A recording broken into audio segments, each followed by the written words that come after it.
Creo and Grubby should have wins early on. Then there's the kind of a sort of question mark with Todd against Sky. That one will probably go to Sky, but it's Human Mirror against two top players, but Sky tends to win against Todd more often than Todd beats Sky. Then later on, we see that the 2v2 team, World Elite brought back their first 2v2 team, so they're making yet another switch to that. Hopefully they can pull off something there, because they're going to need something in the 2v2 if they're going to win this clan war. Let's see if World Elite can come up with a big upset in Creo versus Sohu. Creo against Suho Game 1 is on Turtle Rock. We go forward to the 12th minute where a minor creepjack takes place. We know we're in for a treat when neither player loses a single bear.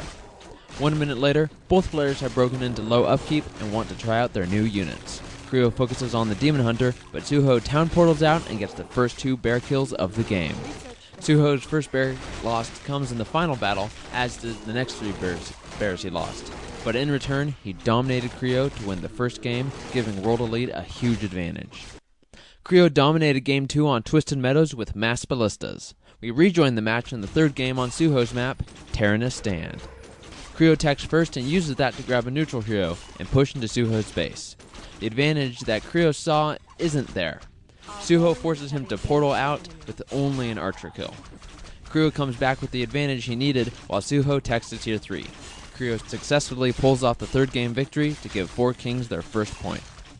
Grubby, Rain on Knollwood for Game 1. Grubby gets a Tier 2 Expo, but Rain brings in 5 Destroyers. Grubby's defense is awesome as he easily dispenses of all 5 Destros. Losing all of my army would have left me wamboozled, but Rain instead gets a Blade Master kill.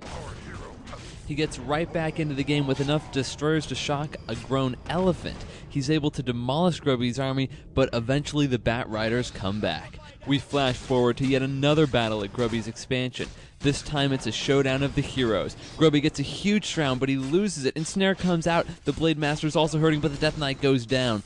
Let's watch that again. As you can see, the Death Knight is attempting to coil the Blade Master, which would kill it, but instead the Death Knight goes down, giving the first game victory to Grubby. Rain goes with Twisted Meadows for Game 2. It starts out with Grubby Creepjack, but then he goes for the reverse town portal out and come back Creepjack. He pulls off the maneuver flawlessly, but his army still gets owned by Rain, including his Shadow Hunter. Again, Grubby goes for the Lich kill, but Rain saves his hero and trades up for a Tauren Chieftain kill.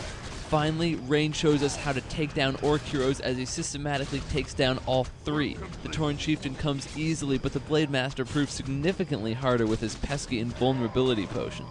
Finally, the Shadow Hunter just did not have his game face on. I mean, come on.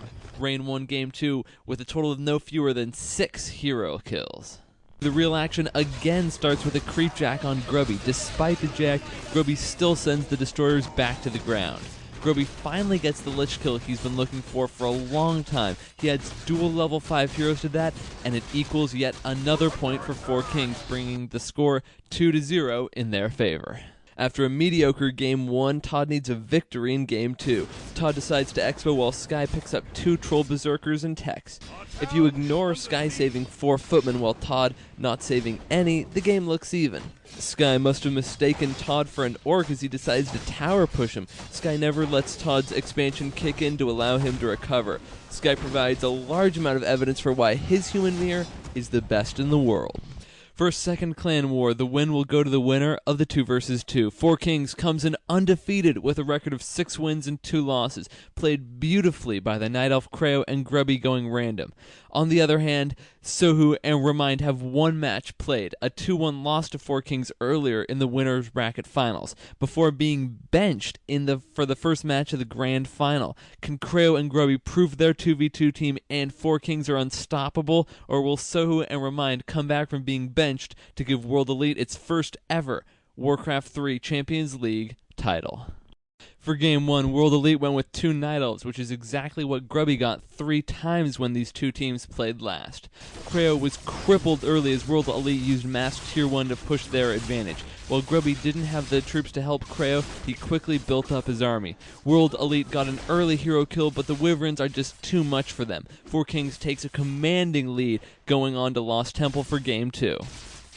World Elite changes races again, going for an Orc and a Night Elf against 4 Kings Standard, Night Elf, and Grubby going random.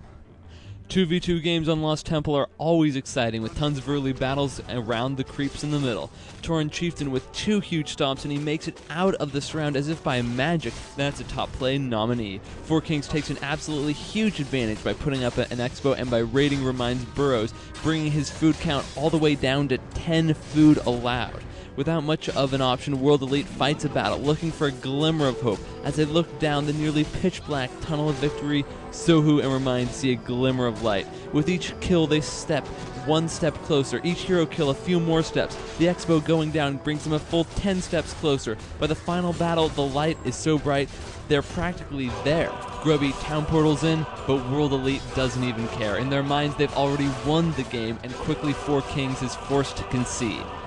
And there, at the end of the tunnel, the World Elite team see Grubby and Creo already pissed off from their loss, ready to finish them off for Game 3. 66 clan wars this season, over 600 games played, 9 clan wars in the playoffs, 83 LAN final games, and it all comes down to this. The final game of the Warcraft 3 Champions League, Season 11.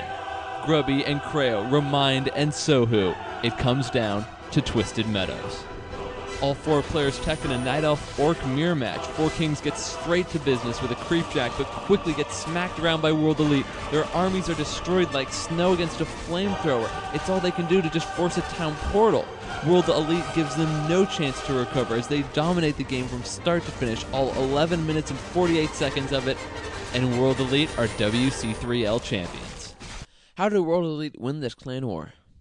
Well, they had to count to 3. The one came with Todd against Sky. Sky's probably a better player, so they're normally going to be picking up points with him. 2 came Zeus against Lin. Zeus is not a very good player, obviously the weakest player in 4Kings lineup, so getting 1 point there, that's always going to happen. Now, they needed that crucial 3rd point. It didn't come in the first 2 1v1 games, but they got it. They pulled out a huge victory in the 2v2 after being down 1 game, and that counts them all the way up to 3 points for the victory.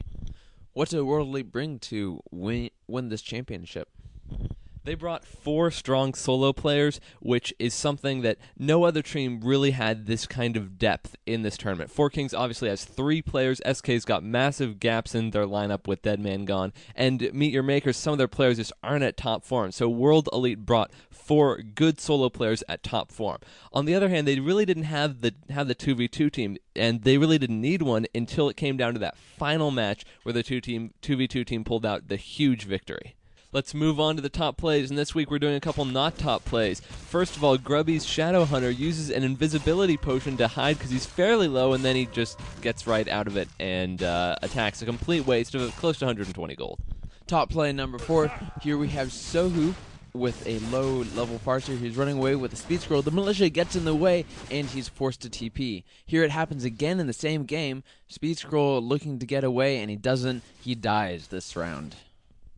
On to top play number 3, and the Blade Master here for Lin against Grubby. He just comes out of Windwalk at the absolute worst time, and Grubby with Ensnare has absolutely no trouble killing him. If we watch it closer, Lin doesn't actually come out of Windwalk by attacking. Windwalk just ends at quite possibly the worst time. Top play number 2. Here we have Creo's Naga with a Cloak of Shadows. She gets down to 2 health before she disappears and is able to hide. But wait, what's the time? I think it's daytime. Why, yes, we'll have a dead Naga for breakfast. Let's go on to top play number 1, and this is in the final the game 2 of the 2v2 series. And the TC with an awesome stomp, but he's surrounded and he gets out just through teleportation. The Blade Master comes in, attacks the Death Knight. The game has to create space, and the TC gets moved over. He's just taking advantage of an awesome glitch. World Elite are the winners of the Warcraft 3 Champions League Finals in Season 11. We'll be giving you more coverage of Season 12 when that starts later this year. And for the next episode, we'll be covering the Electronic Sports World Cup next time on Imbalanced.